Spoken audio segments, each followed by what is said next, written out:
طہارت نصف ایمان ہے، آدھا ایمان، گویا آدھا دین ہے۔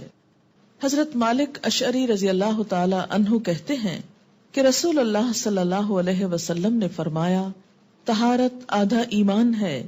ایک مرتبہ الحمدللہ کہنا ترازو کو نیکیوں سے بھر دیتا ہے، سبحان اللہ اور الحمدللہ کہنا زمین اور آسمان کے درمیان ساری جگہوں کو نیکیوں سے بھر دیتا ہے۔ نماز دنیا اور آخرت میں نور ہے، چہرے کا، دل کا، روح کا۔ صدقہ نجات کا ذریعہ ہے، برہان۔ صبر روشنی ہے، اور قرآن مجید تیرے حق میں یا تیرے خلاف گواہی دے گا، یعنی قیامت کے دن۔ ہر آدمی صبح اٹھتا ہے تو اس کی جان گروی ہوتی ہے۔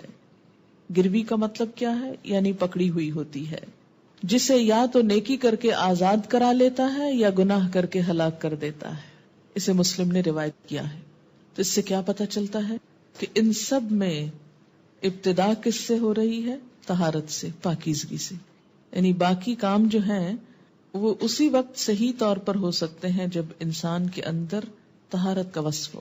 وضو طہارت کرنے سے ہاتھ، منہ اور پاؤں کے تمام صغیرہ گناہ معاف ہو جاتے ہیں۔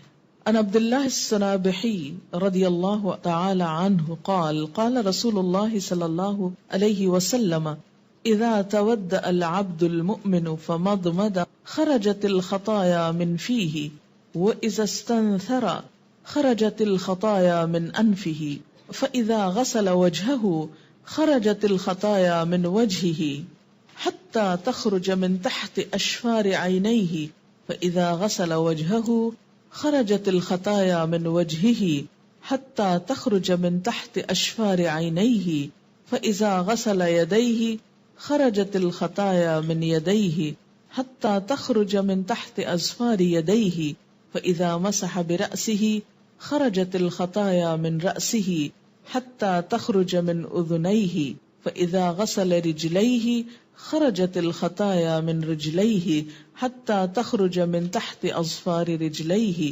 ثم كان مشيه الى المسجد وصلاته نافلة له رواہ النسائی۔ حضرت عبداللہ الصنابحی رضی اللہ تعالی عنہ کہتے ہیں کہ رسول اللہ صلی اللہ علیہ وسلم نے فرمایا، جب مومن آدمی وضو کرنے کے لیے کلی کرتا ہے تو اس کے منہ کے صغیرہ گناہ ختم ہو جاتے ہیں، جب ناک صاف کرتا ہے تو ناک کے گناہ معاف ہو جاتے ہیں، جب چہرہ دھوتا ہے تو چہرے کے گناہ ختم ہو جاتے ہیں، حتیٰ کہ آنکھوں کی پلکوں کے گناہ بھی ختم ہو جاتے ہیں۔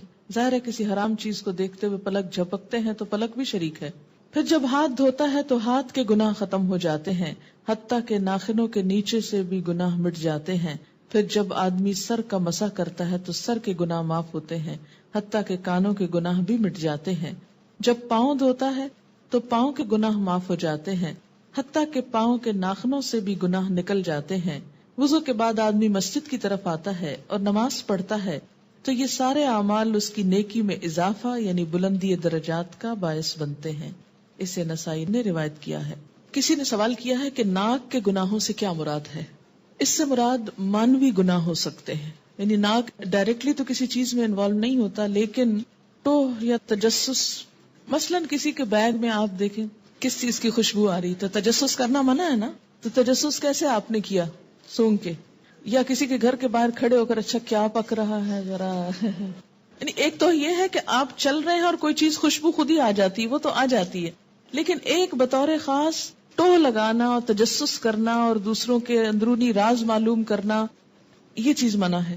اچھا، پھر اسی طرح یہ ہے کہ غیر مرد کا غیر عورت کے پاس سے آنے والی خوشبو سونگنا، نشاور چیزیں سونگنا، مثلا آپ دیکھیں گلو سونگتے ہیں بعض اوقات۔ میں ایک سٹور میں تھی کہیں پر، تو میں نے دیکھا کہ سٹور میں جو لڑکا کام کر رہا تھا وہ تھوڑی دیر کے بعد آیا اور جو سپرے رکھے ہوئے تھے جوتوں کو صاف کرنے والے یا معلوم نہیں چمڑے کے اوپر ڈالنے والے، وہ اس نے بہت سارا ایسے اس نے لیا اور بالکل جیسے نشے کی کیفیت میں چلا گیا۔ تو ایک تو خیانت ہے، دکاندار نے آپ کو کھڑا کیا ہوا کہ آپ کام کریں، نہ کہ آپ لوگوں کو بیچنے والی چیز کو سپرے کر کر کے آدھا خالی کر دیں۔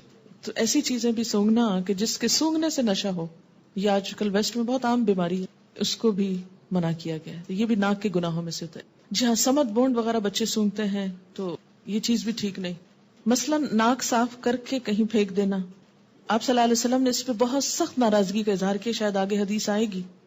یعنی اذیت کا سبب ہے نا دوسروں کے لیے.